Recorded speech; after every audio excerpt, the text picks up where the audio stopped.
Assalamualaikum warahmatullahi wabarakatuh. Saya Maya Farsita Putri dari Prodi Manajemen Fakultas Ekonomi dan Bisnis. Yang saya hormati Ibu Masrifah MM selaku dosen pengampu perilaku organisasi. Di sini saya akan mempresentasikan sikap dan kepuasan kerja. Apa sih yang disebut dengan sikap dan kepuasan kerja?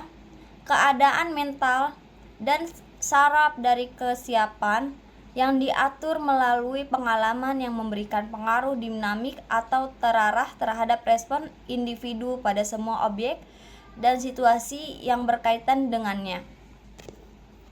Adapun 5 pengertian dari sikap. 1. Sikap adalah kecenderungan bertindak. 2. Sikap mempunyai daya penolong atau motivasi. 3. Sikap lebih menetap. 4. Sikap mengandung aspek evaluatif, artinya mengandung nilai, menyenangkan atau tidak menyenangkan. 5. Sikap timbul dari pengalaman, tidak dibawa sejak lahir, tetapi merupakan hasil belajar. Ada 3 komponen total attitude. 1. Kognitif, merupakan aspek intelektual berisi kepercayaan seseorang. Afektif, merupakan aspek emosional dari faktor sosio-psikologis. Konatif, komponen aspek fungsional yang berhubungan dengan kebiasaan dan kemauan. Teori persepsi. Perception teori adalah pandangan tentang sikap yang digunakan setelah melakukan sesuatu untuk memahami tindakan yang terjadi. Aspek-aspek lingkungan kerja meliputi 3 sikap, yaitu sikap kepuasan kerja, yaitu sebagai suatu perasaan positif tentang pekerjaan seseorang yang merupakan hasil dari sebuah evaluasi karakteristiknya. 2. Sikap keterlibatan pekerjaan, yaitu keterlibatan pekerjaan yang mengukur tingkatan sampai mana individu secara psikologis memihak pekerjaan yang mereka dan menganggap penting tingkat kinerja yang dicapai sebagai bentuk penghargaan diri. 3. Sikap komitmen organisasional, yaitu suatu keadaan di mana seorang karyawan memihak organisasi tertentu serta tujuan-tujuan. Dalam komitmen organisasional ada 3 dimensi yang terpisah, yaitu komitmen afektif, perasaan emosional untuk organisasi dan keyakinan dalam nilai-nilainya. Komitmen berkelanjutan, nilai ekonomi yang dirasa sebagai akibat dari bertahan dalam suatu organisasi bila dibandingkan dengan meninggalkan organisasi.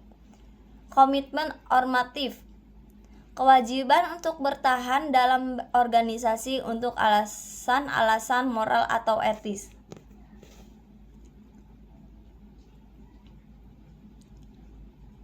Adapun survei sikap adalah upaya mendapatkan respon dari karyawan melalui kuesioner mengenai perasaan mereka terhadap pekerjaan, tim kerja, penyelia, dan organisasi.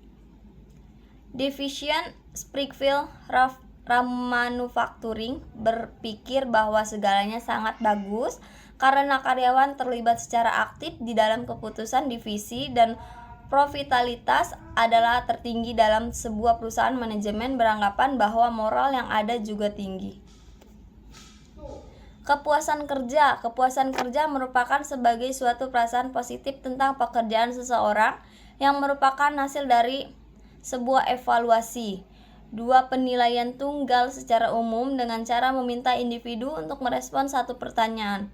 3. Penyajian akhir aspek pekerja ini lebih rumit dengan mengidentifikasi elemen-elemen penting dalam suatu pekerjaan dan menanyakan perasaan karyawan.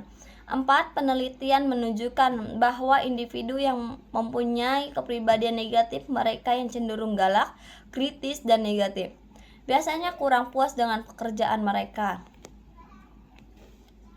Adapun kesimpulan, hal terpenting yang bisa dilakukan para manajer untuk meningkatkan kepuasan karyawan adalah berfokus pada bagian-bagian intrinsik pekerjaan seperti membuat kerja tersebut menjadi menantang dan menarik. Manajer juga harus sadar bahwa karyawan akan berusaha mengurangi ketidaksesuaian kognitif. Lebih penting, ketidaksesuaian bisa diatur. Dan kita bisa lihat diagramnya di sebelah kanan kesimpulan. Dan adapun di sini daftar pustakanya bisa dilihat. Terima kasih, cukup sekian presentasi dari saya. Saya ucapkan wassalamualaikum warahmatullahi wabarakatuh.